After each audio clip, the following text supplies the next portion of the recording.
this video, I want to demonstrate how to do the Italian tubular cast on for a 1x1 rib and a 2x2 rib. And this is how it works. All you need is your working yarn and a pair of knitting needles. Basically, the beginning of the Italian tubular cast on is almost like a long tail cast on. You carry the yarn over your index finger and thumb and close the rest of your fingers. The best thing is to leave a tail around 3 times the size of your project, so you will have enough yarn to cast on. The Italian tubular cast on consists of knit stitches and purl stitches, so we have to alternate these stitches. The first stitch we're going to cast on is going to be a knit stitch.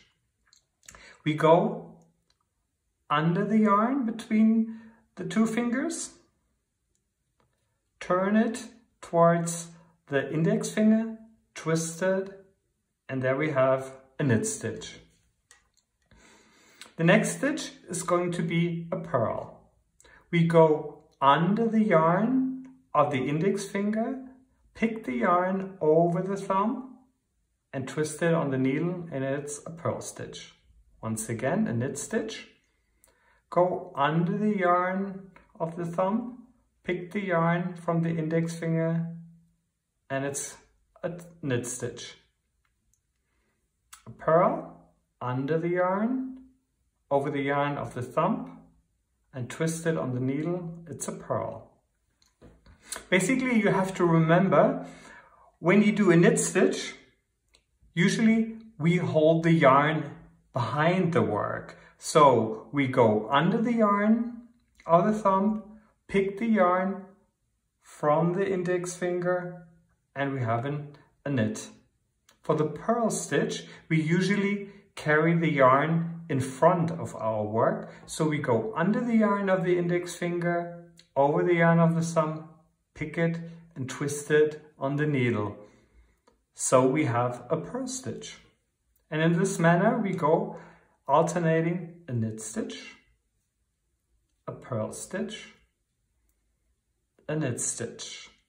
Under the yarn of the index finger, picking the yarn from the thumb, it's a purl.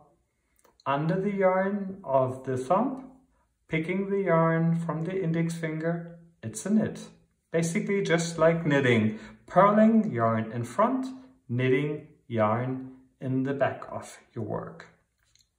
In this manner, we're just gonna carry on. If you wanna create a 1x1 rib, your amount of stitches should be divided by 2. And for a 2x2 rib, it should be divisible by 4. So let's see how many stitches we have on our needle. It's 1, 2, 3, 4, 5, 6, 7, 8, 9, 10, 11, 12. I'm just gonna make 4 more. Under the yarn of the thumb, picking the yarn from the index finger for a knit. 1, 2, 3, 4. So now we're ready to do a 1x1 rib or a 2x2 rib. The important thing is the last stitch is the purl stitch. So when we turn the work, we want to hold on tight to the tail and the working yarn, so we don't lose the stitches. Pick up the working yarn, put the stitches, set them right, so you have the loops on top and the purl bumps on the bottom. Now we're going to knit 3 setup rows. The first row is going to be a little bit different because due to the cast on, the stitches are twisted. So usually we knit the knit stitches from this side, but since the knit stitches are twisted, we have to knit them through the back loop. So the first stitch is a knit. I hold on tight to the tail so we won't lose a stitch. I knit it through the back loop. Now, the next thing, the purl stitches are always slipped with yarn in front. So for all these 3 rows, we're gonna knit the knit stitches and purl the purls. and slip the purls as if to purl. Gonna slip it as if to purl with yarn in front, knit through the back loop, and just remember, we just have to knit the knit stitches through the back loop just in this first setup row. From then on, they mounted the right way, and we just can go ahead, knit the knits, and slip the purls as if to purl with yarn in front. So that's what I'm going to do. I slip, I knit through the back loop, I slip with yarn in front, and knit through the back loop, slip with yarn in front, knit the knit, slip the purl, knit the knit, slip the purl, and almost at the end, knit, slip the purl, knit, knit the stitch, and slip with yarn in front. So now we finished our first setup row, and from now on the stitches are mounted in the right way, meaning we can knit the knit stitches as we're used to it. Knit the knit, slip the purl, knit the knit, slip the purl. Remember, always yarn in front. Knit the knit, slip the purl, knit the knit, and slip the purl, knit the knit. It's almost like a mantra we're performing here, but that's the nice thing about knitting. It keeps your mind focused. And slip and knit, slip as if to purl with yarn in front, knit and slip. We turn our work, and this is going to be the last setup row. So we already knitted 2 rows, so this is going to be the last. It's a wrong side, so we're gonna knit the knit and slip the purl until we reach the end of the row. And as you can see, from now on, you can really see that beautiful curved round edge that creates the Italian Tubular Cast On. It looks almost like the stitches are growing out of nowhere, and they look the same on both sides. That's the beautiful thing about the Italian Tubular Cast On.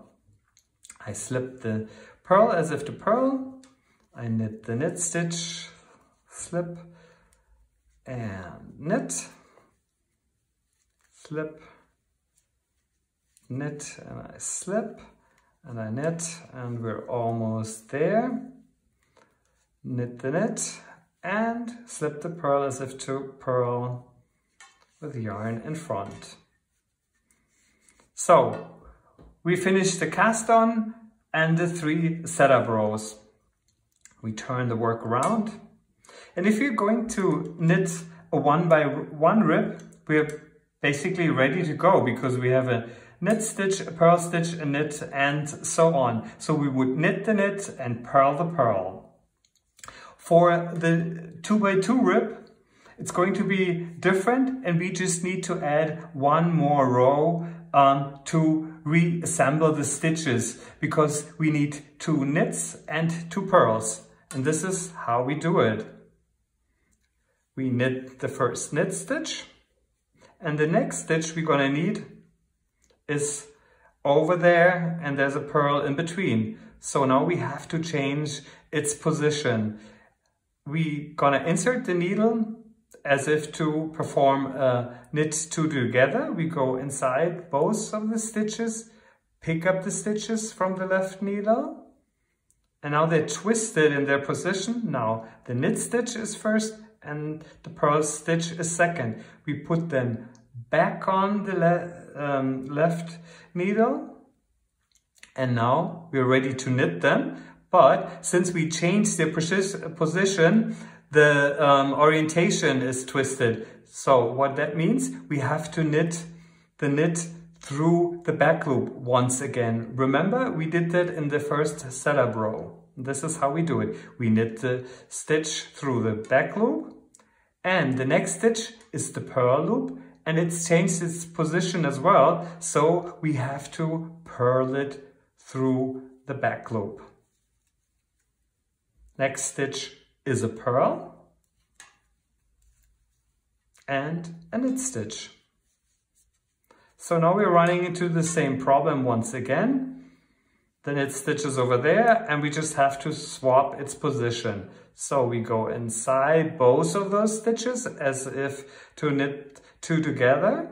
We take them off the needle, put them back on the left-hand needle, knit the knit stitch through the back loop, and purl through the back loop. Or what else you could do is you pick the stitch, twist it, put it back on the needle, and then you're ready to purl it.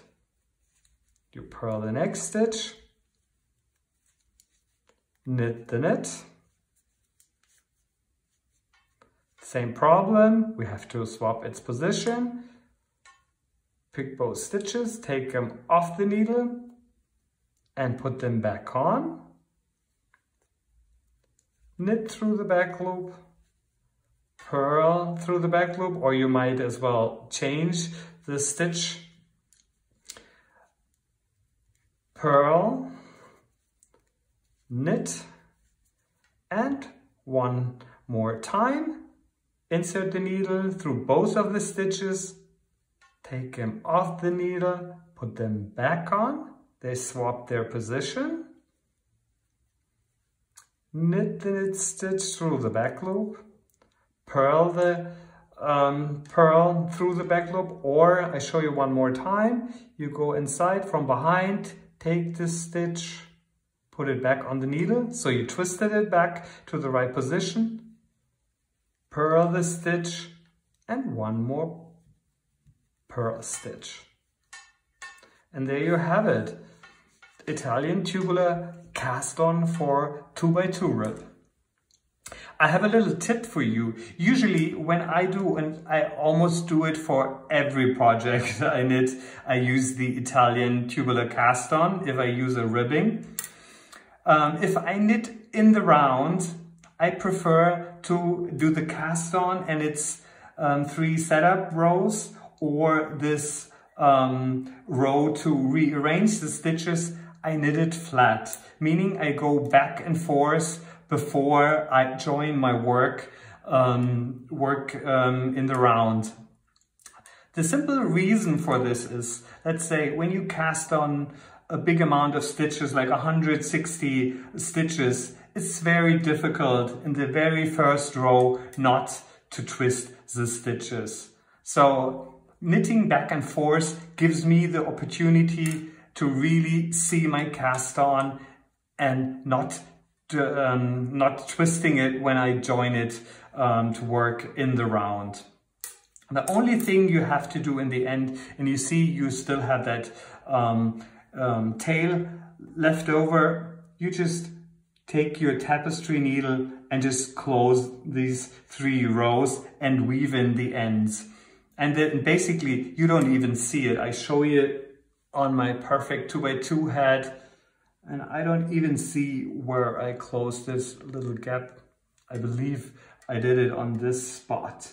So basically you can see where you started your cast on. So have fun and happy knitting.